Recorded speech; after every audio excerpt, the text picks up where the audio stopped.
legislation is necessary. But don't take my word for it. Yesterday, the chairman of the Federal Reserve stated that the real unemployment rate is 10%, matching the worst point in the Great Recession. In his speech, he said for recovery, fiscal policy is an essential tool for this situation. He referenced that monetary policy would not be enough. Chairman Powell played down the fears of inflation during the pandemic and noted that, in his words, inflation has been much lower and more stable over the past 3 decades than in earlier times, and that he did not expect it to accelerate in a sustained way coming out of the pandemic. As Chairman Powell said, given the number of people who have lost their jobs, the likelihood that some will struggle to find work in the pandemic economy, in the post-pandemic economy, achieving and sustaining maximum employment will require more than supportive monetary policy. It will require a society-wide commitment. Hence, the legislation that our members are working on this week. We hope to finish our markups in committee this week and then send it to the Budget Committee next week for them to work their will on it, then to the Rules Committee, and then to the floor, and we hope to have this all done by the end of February. Certainly on the President's desk in time to offset the March 14th deadline where some unemployment benefits will expire. I'm particularly interested in how women are affected by the pandemic, but also by this legislation. Over 2.3 million women have been forced to leave the workforce entirely, including 1 million moms. That's why this bill is so important, because it has a strong commitment to child care so that parents, moms and dads, are able to go to work. It has a strong commitment to getting our kids back to school, another path to the workforce for moms. Last month, January, nearly 80% of workers who left the workforce were women, and in December, it was 90% of those who had left the workforce were women. The women's labor force participation rate is now just about 57%, the lowest level in 33 years. For women of color, the situation is even worse. Again, that is about the livelihood of the American people, about the lives of the American people. I talked about 10% unemployment, as quoted by the chairman of the Fed, Chairman Powell.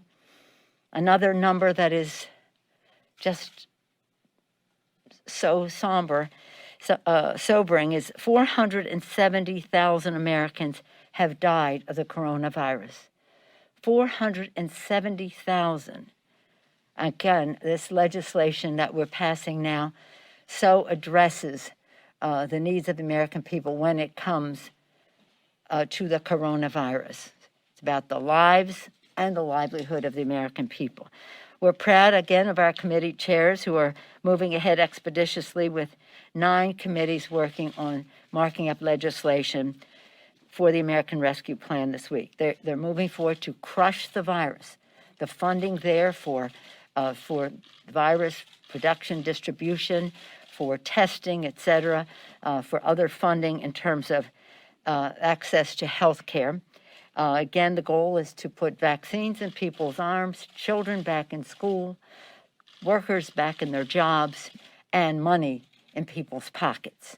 And the money in people's pockets, we're very proud that in the legislation, we in the House, the Education and Labor Committee marked up its bill on Tuesday until 4 a.m. Wednesday morning. Big part of money in people's pockets in the Education and Labor Committee, in addition to making our schools safe for our children to go back to school. In the bill, it gradually raises the minimum wage to $15 an hour, increases paychecks. In doing so, increases paychecks for 27 million workers. and pulling nearly 1 million people out of poverty. Well over 50%, closer to 2/3 or 70% of people making the minimum wage are women, many of them women of color. Again, it secures the child tax credits, helping nearly 1 in 3 adults having trouble paying for household expenses and 12 million children from going hungry. So in the legislation, we have the child tax credit. This is quite remarkable, $3,000 for a child, and then they're 6 years and under, it is $3,600. This is pulling these children out of poverty. The bill also addresses those who are food insecure, rent insecure, and the rest. So it's a very important piece of legislation. It is what this country needs, and I salute not only the president and vice president for their leadership in recognizing that in this important work, but also to do so in a way that is robust, meets the needs of the American people, but also meets the needs of the strength of our economy. We plan, as I said, to work on it this week, next week, and have it passed by the end of February, and so we can send it to the president's desk before the unemployment benefits expire. This week, as you know, we have seen, it's been such a sad time for us, but as we see what is being presented, we also see the extraordinary valor of the Capitol Police, who risked and gave their lives to save our Capitol, our democracy, our lives. They were martyrs for our democracy. Martyrs for our democracy, those who lost their lives. That is why I am putting forth a resolution introducing legislation to pay tribute to the Capitol Police and other law enforcement personnel who protected the Capitol by giving them a Congressional Gold Medal, the highest honor that Congress can bestow. The service of the Capitol Police Force that day brings honor to our democracy. Their accepting this reward brings luster to this medal. We must always remember their sacrifice and stay vigilant against what I've said before about what Abraham Lincoln said, the silent artillery of time. We will never forget. We were so moved by having the family give us the honor of honoring Brian Sicknick. Also, the Libin Good family and the Smith family, we share their grief, and we want to recognize the valor of that. And then also, of course, Officer Goodman for his valor. But these are demonstrations of much more bravery throughout the Capitol on that sad day. So we want to honor them in the best way that we possibly can, and we will continue to do so beyond a medal, but in our hearts. So again, we, as the Senate is dealing with its business at hand, I'm so proud of our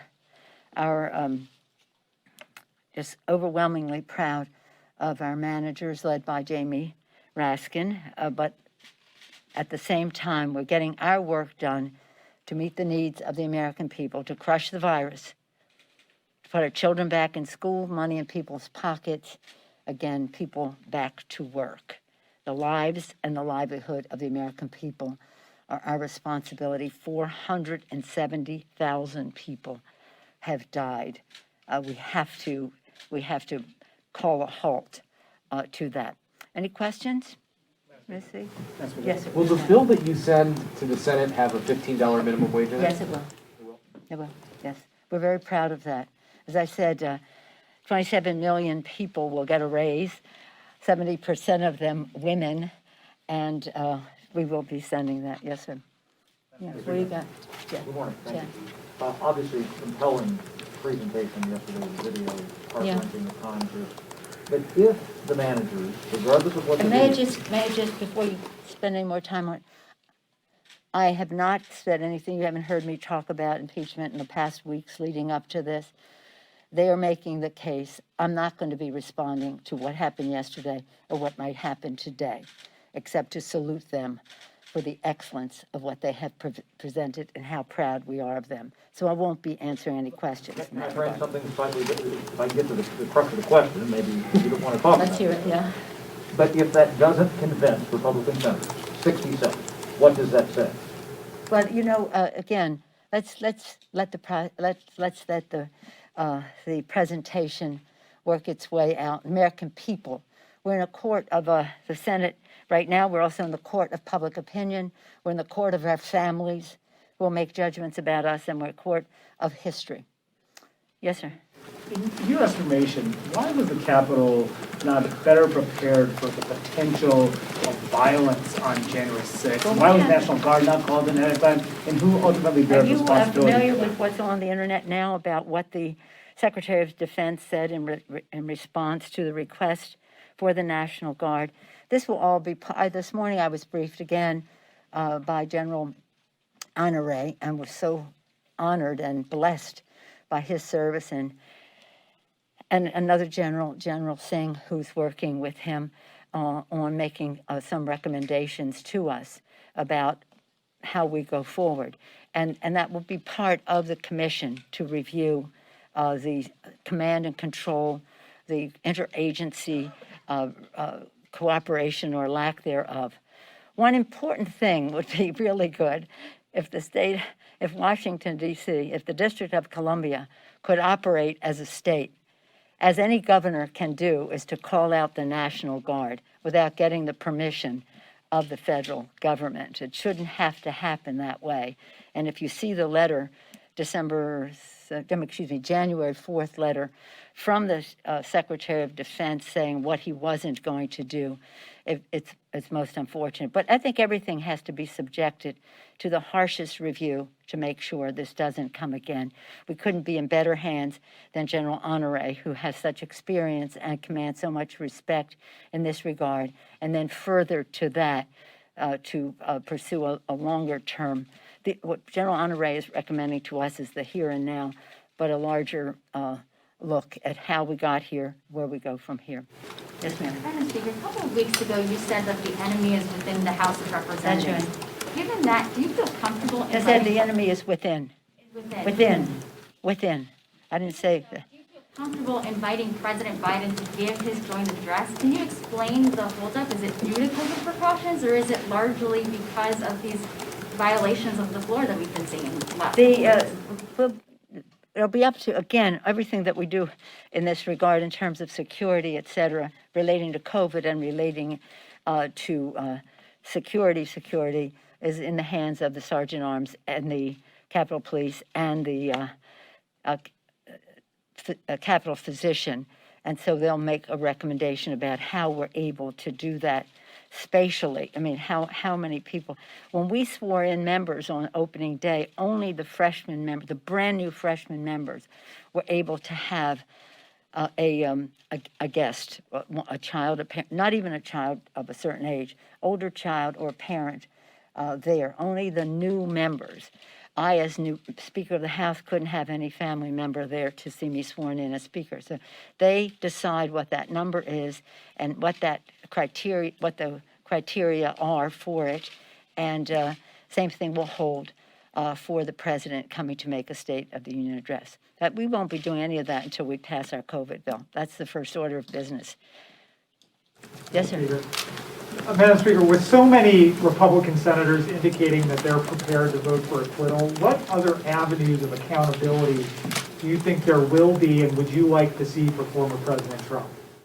I'm not, as I say, that this pursuit of justice and truth is in the hands of our managers, and I'm not.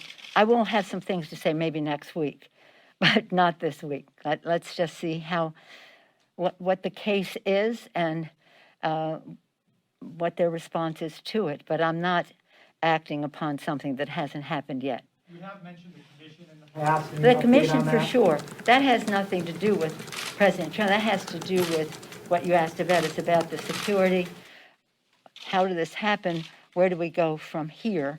And it also it also will talk about white supremacy, because there are many instances leading up to this that could have been indicative that this could happen, acts of violence around the country springing from that. That's not to say this is only about anti-Semitism and white supremacy. It could be about some other things, we'll see, and how that was provoked.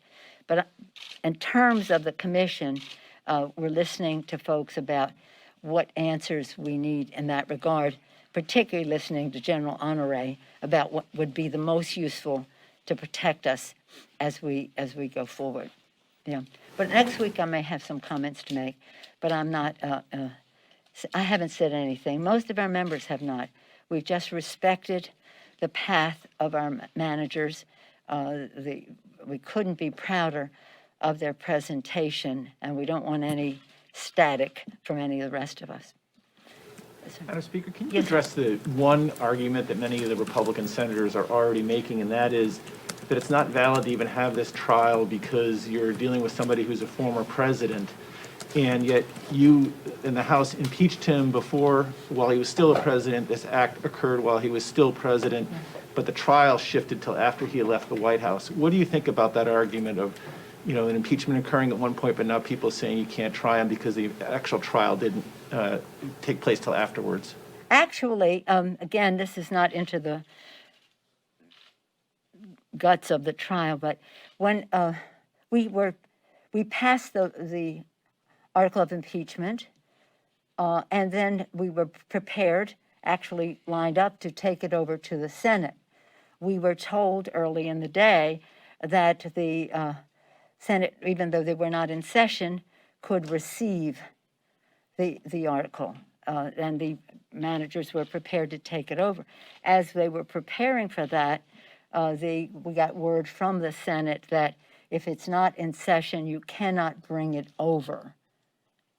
And so you have to wait until Mitch McConnell decides the Senate will be in session, which put it off until later, until the 19th. And then they decided, well, let's do this or that, and then wait 2 weeks in order to have the trial. So we were ready. They said no.